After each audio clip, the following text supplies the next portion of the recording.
My sister destroyed my marriage while I was recovering from surgery, so I hired a private investigator and exposed her affair with my husband to our entire family, but what I discovered about her past made everything even worse. My 28F world has been turned upside down in the past few months, and I'm still trying to process everything that happened. This involves my husband Eddie, 31M, and my younger sister Megan, 25F. Eddie and I have been married for 4 years. We met in college and always had what I thought was a solid relationship.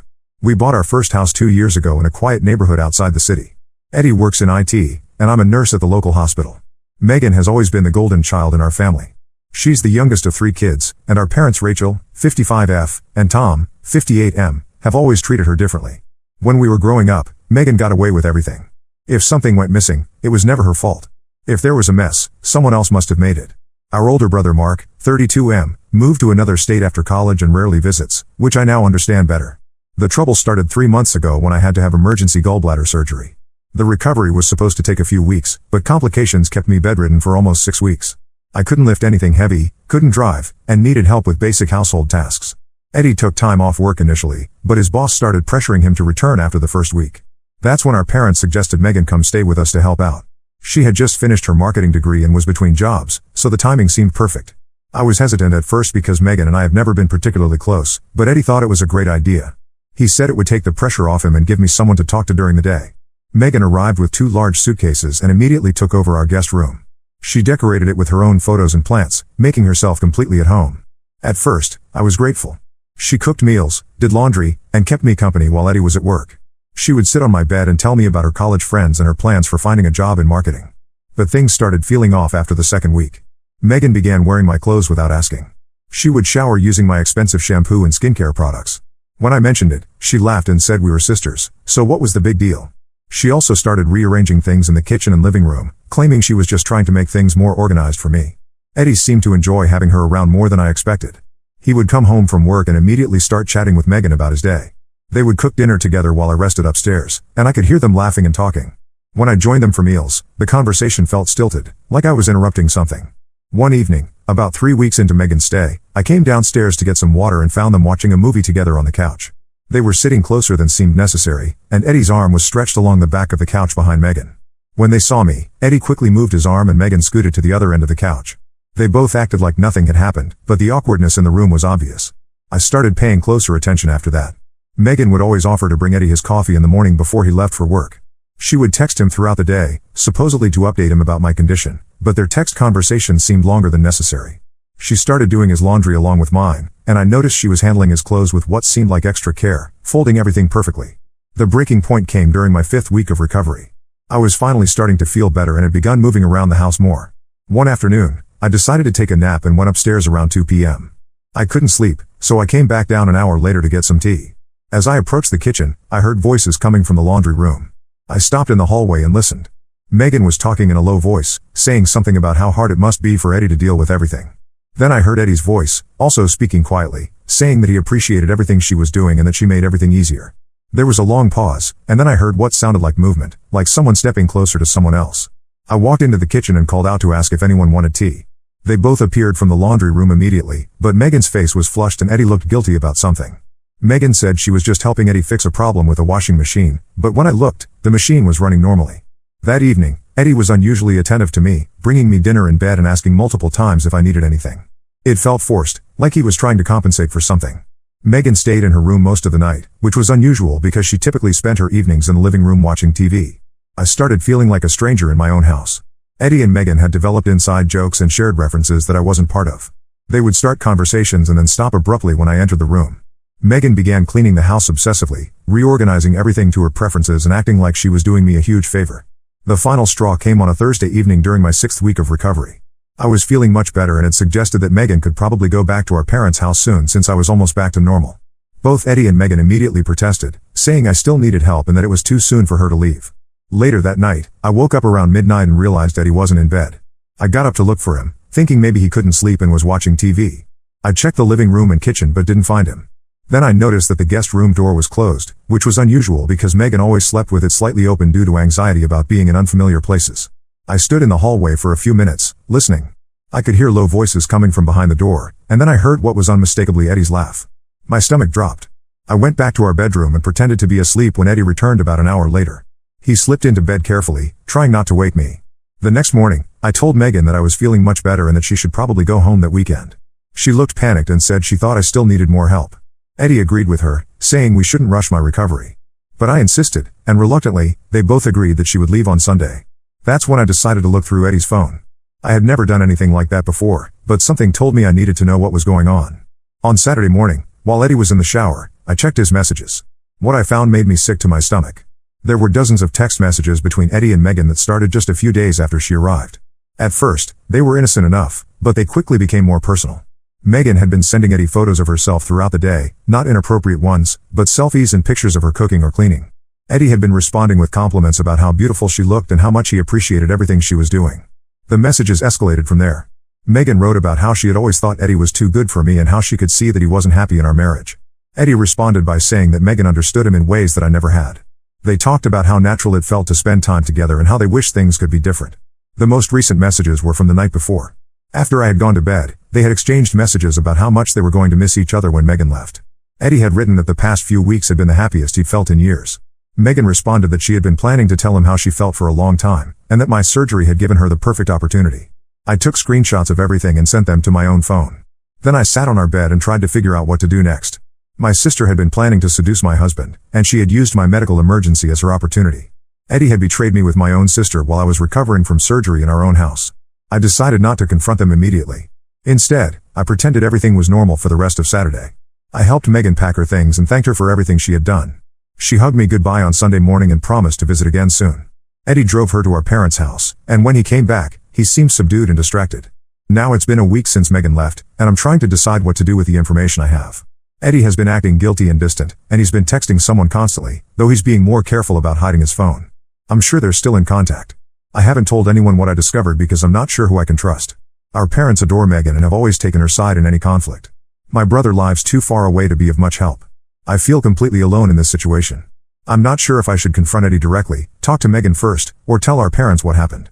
Part of me wants to pretend I never saw those messages and try to save my marriage, but I don't think I can live with this knowledge. I keep thinking about how they were carrying on their emotional affair while I was bedridden and dependent on their help. Has anyone else been in a similar situation? I don't know what my next steps should be. Update 1: I never expected so many people to respond to my original post. Thank you to everyone who offered advice and support. A lot has happened since I wrote that first post, and I wanted to update you all on the situation. After I posted originally, I spent about a week gathering more evidence. I knew that just having screenshots of text messages might not be enough, especially since Megan has always been good at twisting situations to make herself look innocent. I needed to be absolutely certain about what was happening before I made any decisions. I started by setting up a Google Voice number and creating a fake social media profile. I used this to contact some of Megan's college friends, pretending to be planning a surprise for her. Through these conversations, I learned some interesting things about my sister's history. Apparently, this wasn't the first time she had pursued someone else's boyfriend or husband. One girl told me about how Megan had systematically destroyed her relationship with her longtime boyfriend during their junior year by constantly texting him and showing up at his apartment with food and homework help. I also decided to check our home security system more carefully. We have cameras at the front and back doors that save footage for 30 days. I went through the recordings from the weeks Megan was staying with us. What I found was disturbing. On multiple occasions, I could see Eddie and Megan standing very close together on our back patio, talking in ways that looked intimate. In one video from late at night, I could clearly see them hugging for much longer than would be appropriate for a brother-in-law and sister-in-law. Meanwhile, Eddie's behavior was becoming more obvious. He was constantly checking his phone and smiling at messages. He started working late more often, claiming his boss was giving him extra projects. He also began criticizing me in small ways that he never had before, commenting on my cooking, my appearance, and my energy levels. It felt like he was trying to justify something to himself. 2 weeks after my original post, I decided to drive by our parents' house to see if Eddie's car was there. I had told him I was going to visit a friend from work, but instead I parked down the street from my childhood home. Sure enough, Eddie's car was in the driveway. I waited for 2 hours, and when he finally came out, Megan walked him to his car. They stood there talking for several minutes, and then she hugged him goodbye. It wasn't a casual family hug. She wrapped her arms around his neck, and the hug lasted at least 30 seconds. I confronted Eddie that evening when he got home. I told him I knew he had been at our parents' house and asked him why he had lied about working late. He immediately became defensive and accused me of being paranoid and controlling. He said that Megan had called him because she was having trouble with her car, and he had gone over to help her with some mechanical issues. When I pointed out that our father is perfectly capable of helping with car problems, Eddie said that Tom was busy with work and Megan had specifically asked for his help. I knew he was lying, but I didn't reveal that I had seen the text messages yet. Instead, I told him that his behavior had changed since Megan's stay with us, and I was concerned about our relationship. Eddie got angry and said that I was being unreasonable and that my recovery from surgery had made me suspicious of everyone. He said that Megan had been nothing but helpful, and I was being ungrateful and paranoid. The argument escalated, and Eddie ended up sleeping in the guest room that night. The next morning, he apologized and said he was stressed about work and didn't mean to lose his temper. But his explanation about helping Megan with her car still didn't make sense, especially since I knew from the security footage that they had been spending time together regularly. I decided to hire a private investigator. I know that sounds extreme, but I needed to know the full extent of what was happening. The PI I hired specializes in marital investigations and came highly recommended. I gave him all the information I had and asked him to document Eddie and Megan's activities for 2 weeks. The results were devastating. The PI provided me with photos and detailed reports of Eddie and Megan meeting at various locations around town. They were having lunch together at restaurants, meeting at a park near our parents' house, and spending hours at a coffee shop downtown. The photos showed them holding hands, kissing, and acting like a couple. The most damaging evidence was from a hotel parking lot. The PI had followed them there on a Tuesday afternoon when I thought Eddie was at work. He had photos of them going into the hotel together and coming out 3 hours later. In the photos from when they were leaving, they looked relaxed and happy, walking close together with Eddie's arm around Megan's waist. I also discovered that Eddie had been lying about his work schedule. The PI contacted his office and confirmed that Eddie had been taking half-days and long lunch breaks regularly for the past month. His boss had actually been concerned about his performance and had spoken to him about his attendance issues. When I received the PI's report, I sat in my car in the hospital parking lot during my lunch break and cried for an hour. My husband of 4 years and my sister had been having a full-blown affair for over a month. They had used my medical emergency and recovery as cover for their relationship, and they had been lying to my face every day. I decided to tell our parents before confronting Eddie and Megan. I drove to their house on a Saturday morning when I knew Megan would be there. I brought printed copies of the PI's photos and his detailed report. When I walked into our parents' living room, Megan was sitting on the couch in her pajamas, watching TV. Our mother was in the kitchen making breakfast, and our father was reading the newspaper. It looked like such a normal family scene, which made what I was about to do feel even worse. I asked everyone to sit down because I had something important to discuss. I started by explaining that I had discovered Eddie and Megan were having an affair. Megan immediately started crying and denying everything, saying I was being crazy and paranoid. Our parents looked confused and concerned. Then I showed them the photos.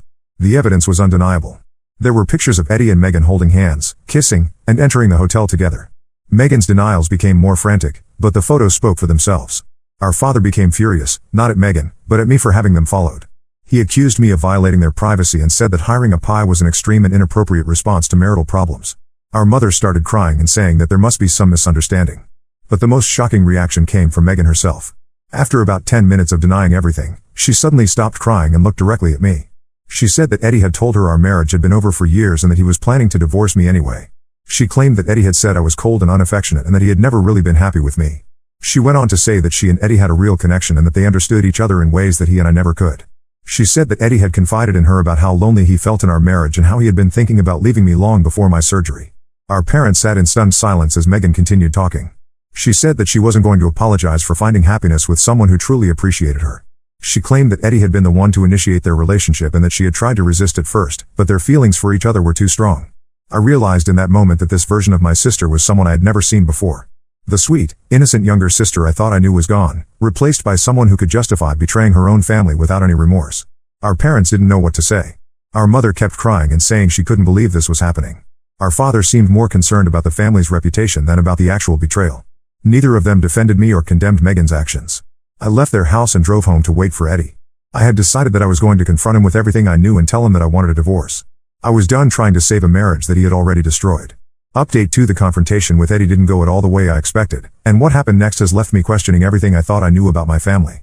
When Eddie came home that Saturday evening after I had shown the evidence to my parents, he walked into the house like nothing had happened.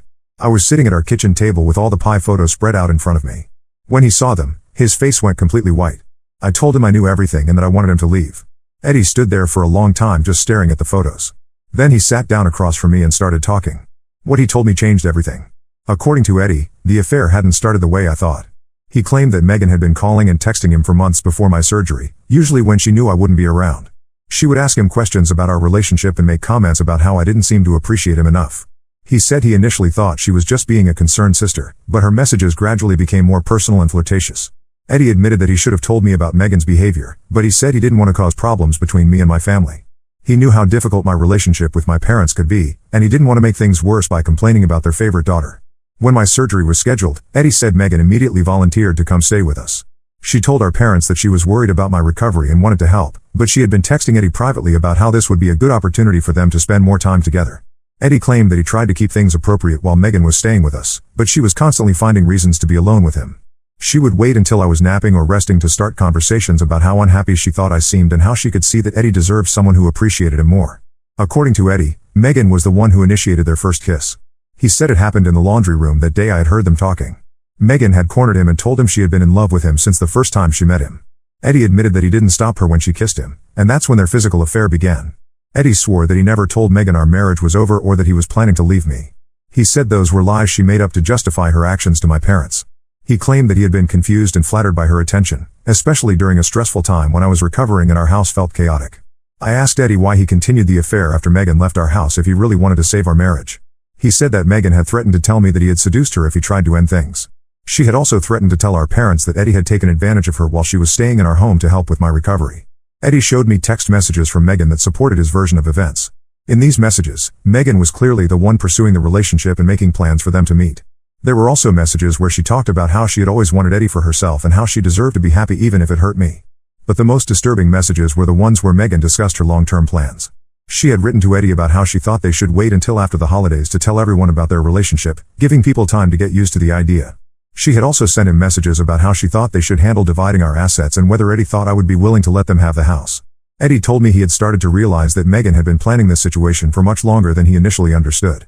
He said that some of her comments during her stay at our house made more sense now, like when she had mentioned that our guest room would make a perfect office space, or when she had suggested changes to our kitchen layout. I didn't know whether to believe Eddie's version of events. On one hand, the text messages he showed me did support his story. On the other hand, he had still participated in the affair and lied to me for weeks.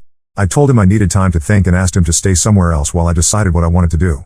Eddie went to stay with his brother, and I spent the next week going through our entire relationship in my mind. I realized there had been signs of Megan's inappropriate interest in Eddie that I had missed or dismissed. She always insisted on sitting next to him at family dinners. She would find excuses to touch him when she talked, putting her hand on his arm or shoulder. She always asked detailed questions about his work and his interests, more than seemed normal for a sister-in-law. I also remembered times when Megan had made subtle comments about our relationship that I had thought were just sisterly concern. She would ask if Eddie and I were happy, or mention that she thought Eddie seemed stressed. She had also made several comments over the years about how she thought Eddie was too good for me, which I had interpreted as compliments but now seemed more sinister. While Eddie was staying with his brother, I decided to do some investigating of my own. I contacted Megan's college roommate, whose name I found on some old social media posts. What this woman told me was disturbing. According to her roommate, Megan had a pattern of becoming obsessed with other people's boyfriends. She would study their relationships, learn about their interests, and then find ways to insert herself into their lives.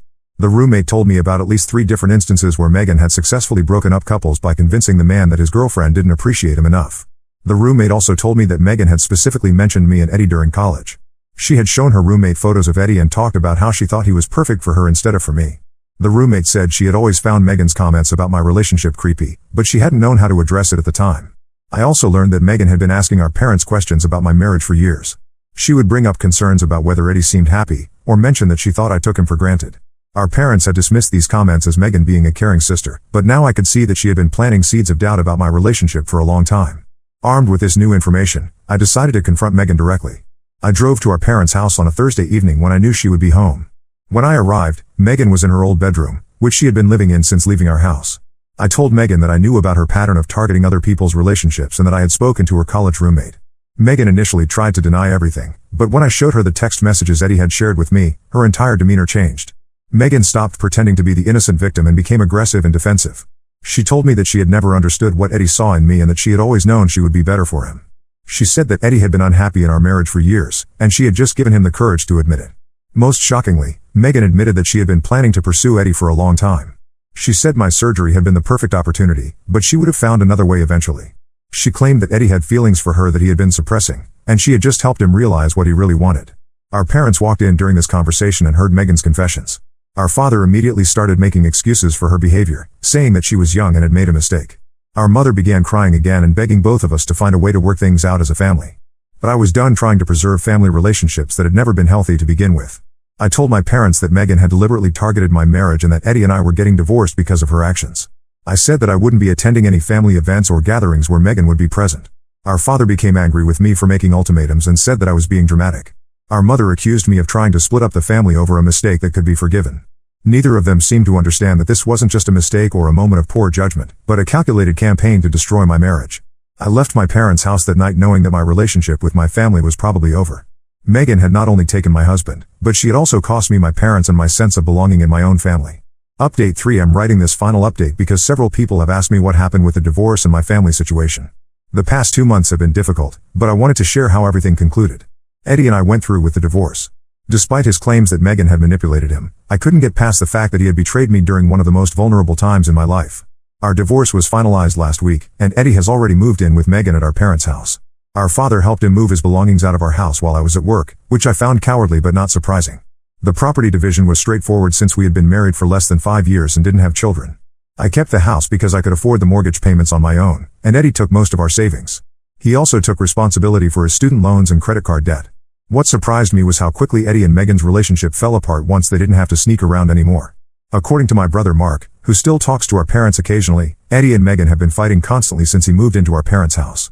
Apparently, the reality of their situation is much different from the fantasy they had created during their affair. Megan expected Eddie to be grateful and romantic, but instead he seems resentful about how the situation unfolded. Eddie apparently blames Megan for pushing him into a relationship he wasn't ready for and for destroying his marriage before he had decided what he really wanted.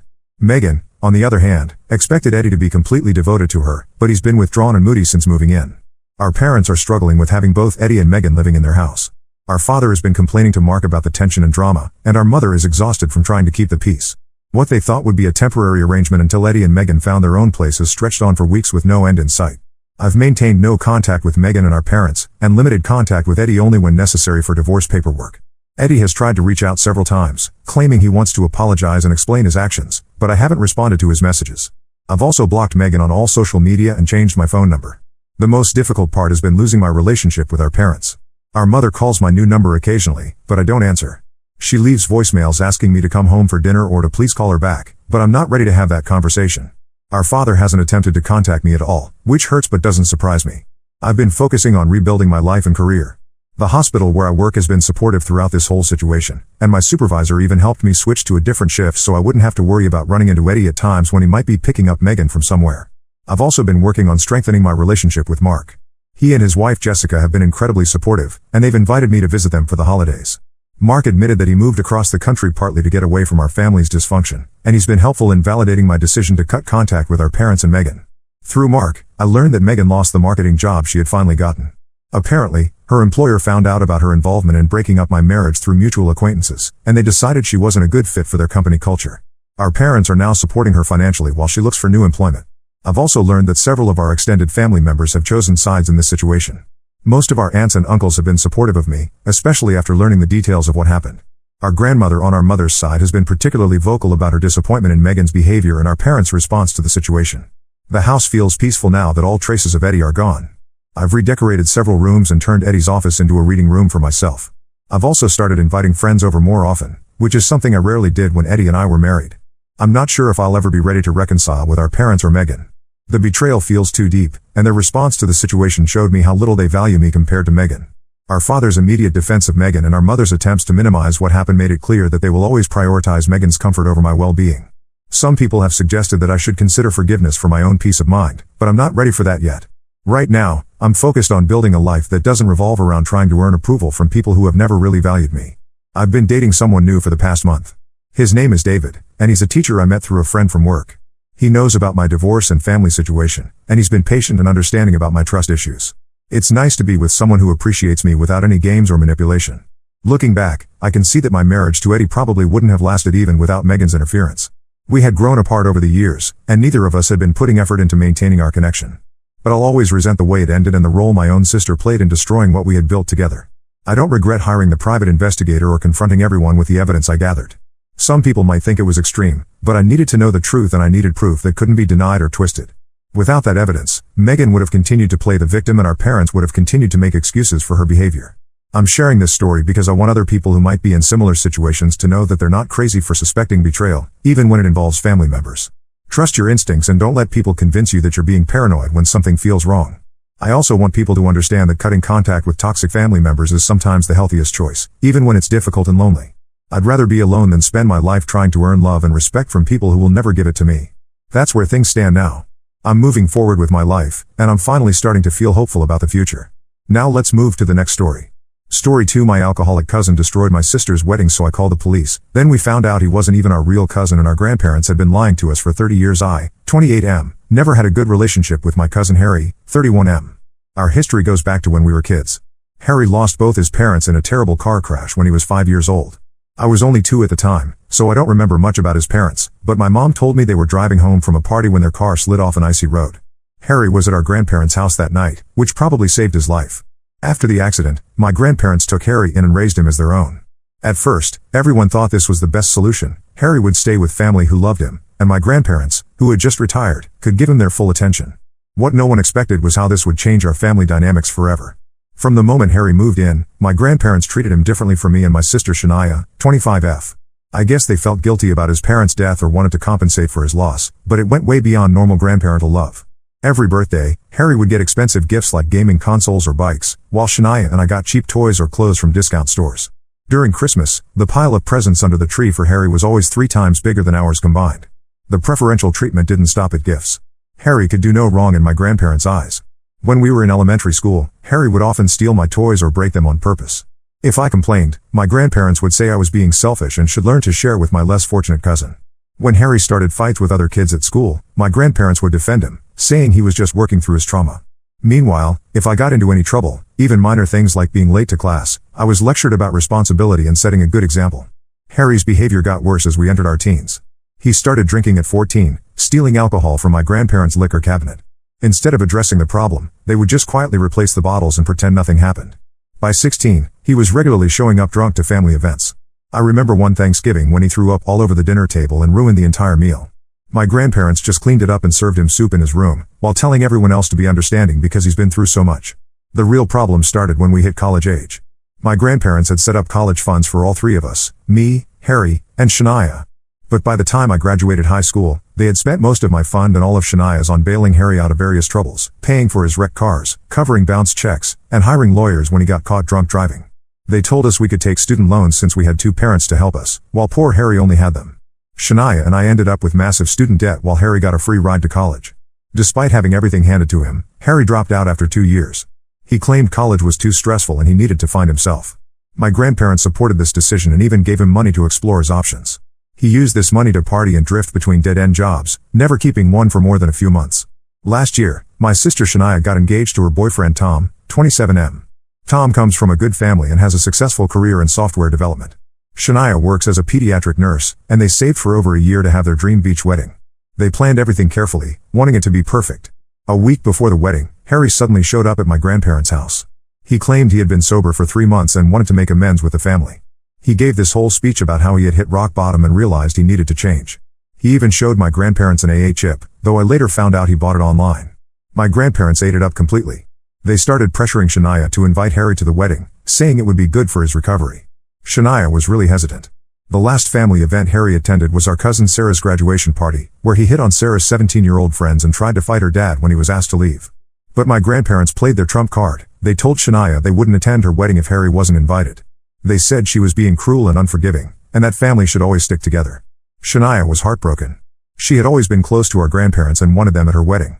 After days of guilt tripping and emotional manipulation, she finally gave in and invited Harry. The wedding ceremony itself went okay, probably because Harry didn't have access to alcohol until the reception. But once the bar opened, things went downhill fast. During the father-daughter dance, I noticed Harry making multiple trips to the bar. By the time the speeches started, he was visibly drunk. When Tom's best man was halfway through his speech, Harry stumbled to the front and grabbed the microphone. What followed was a complete disaster. Harry started rambling about how Shania was always jealous of him growing up, how she would cry to our grandparents about the gifts he got. He accused her of marrying Tom for his money, saying she was just a gold digger like her mom. When Tom's father tried to intervene and take the microphone, Harry sucker punched him, breaking his glasses and giving him a bloody nose. The entire reception erupted into chaos. Harry started grabbing bottles from the bar and throwing them at guests. He knocked over the wedding cake, destroying the top tier that Shania and Tom were saving. When Shania started crying, Harry told her to stop being dramatic and tried to push her into the pool, saying she needed to cool off. If Tom hadn't caught her, she would have fallen in and ruined her dress. The wedding venue's security tried to contain him, but Harry was out of control. He was throwing chairs, breaking centerpieces, and screaming about how everyone had always been against him. My grandparents were trying to calm him down, telling everyone he was just having a bad day and needed understanding. That's when I'd had enough. While they were distracted, I went outside and called the police. When the police arrived, Harry completely lost it. He tried to run, then fought with the officers when they caught him. He ended up elbowing one officer in the face and kicking another in the shin. They had to physically restrain him to get him into the police car. My grandparents were hysterical. They blamed me for escalating the situation, saying I should have let them handle it within the family like we always had. They followed Harry to the station and got him a lawyer before they even checked if Shania was okay. Now Harry is facing multiple charges: assault, destruction of property, resisting arrest, and assaulting a police officer. The family is completely split. My grandparents haven't spoken to me since that night. They're spending their retirement savings on Harry's legal defense and telling everyone who will listen that I betrayed the family. Some relatives agree that Harry needed to face consequences, while others think I went too far by involving the police. Even Shania, whose wedding was completely ruined, says that while she's angry with Harry, she feels guilty about him potentially going to jail. I feel like I finally did what everyone should have done years ago: hold Harry accountable for his actions. But seeing my family torn apart makes me wonder if I made the right choice. Ida? Update 1 first, I want to thank everyone who commented on my original post. Reading your responses helped me feel less crazy about my decision to call the police on Harry. A lot has happened in the past 2 weeks, and things have gotten much more complicated than I ever expected. Harry got out on bail 3 days after the wedding incident. My grandparents mortgaged their house to pay his bail and hire some hotshot defense attorney who specializes in cases involving addiction and mental health. They didn't even tell my parents they were doing this. We found out when the bank called my dad to verify some information since he was listed as their emergency contact. The night Harry got out, around 2 a.m., I woke up to someone pounding on my front door and screaming my name. I live alone in a small house I recently bought, and my first instinct was to call the police. But when I looked through the peephole, I saw Harry swaying on my porch, clearly drunk out of his mind. He was holding a half-empty bottle of whiskey and looked like he hadn't showered since getting out of jail. I told him through the door to leave or I'd call the police. This set him off completely. He started screaming about how I ruined his life, how I was always jealous of him, and how I turned the family against him. Then his threats got really scary. He said he was going to burn my house down while I slept, that he would make me regret ever being born. The worst part was when he said he knew my work schedule and would be watching me. I recorded everything on my phone while quietly calling 911. The police arrived within minutes and arrested Harry for violating his bail conditions. My neighbors had come outside by then, and several of them gave statements about his behavior. One neighbor even had security camera footage of Harry urinating on my car before he started banging on my door. The next day, my mom came over to check on me. She was really shaken up by everything and suggested we look through some old family photos to calm down, something we used to do when I was little and had a bad day. We were going through boxes in my spare room when we found something strange. In one of my grandma's old photo albums from before Harry's parents died, there was an envelope stuffed with legal documents. At first, we thought they were just old bills or insurance papers, but as we read through them, we discovered something shocking. The documents were adoption papers from when Harry was born, not from when his parents died. According to these papers, Harry's parents who died in the car crash weren't his biological parents at all. They were friends of my grandparents who took him in as a baby. His real mother was a teenager who couldn't keep him, and my grandparents arranged the whole thing through some private adoption agency.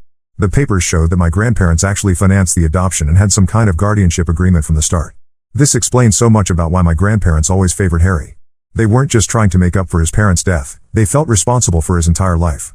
They had basically chosen him over their own grandchildren before we were even born. My mom was stunned. She had no idea about any of this, which meant my grandparents had kept this secret from everyone, including their own children, for over 30 years. We debated what to do with this information for hours. Part of me wanted to expose everything right away, but my mom suggested we talk to my grandparents first. When we confronted them with the documents, my grandmother burst into tears while my grandfather got angry and defensive. They finally told us the whole story. Harry's biological mother was actually my grandfather's niece, his sister's daughter. She got pregnant at 16 and begged them for help. Instead of supporting her as a single mother, they convinced her to give the baby up for adoption and arranged for their friends to adopt him.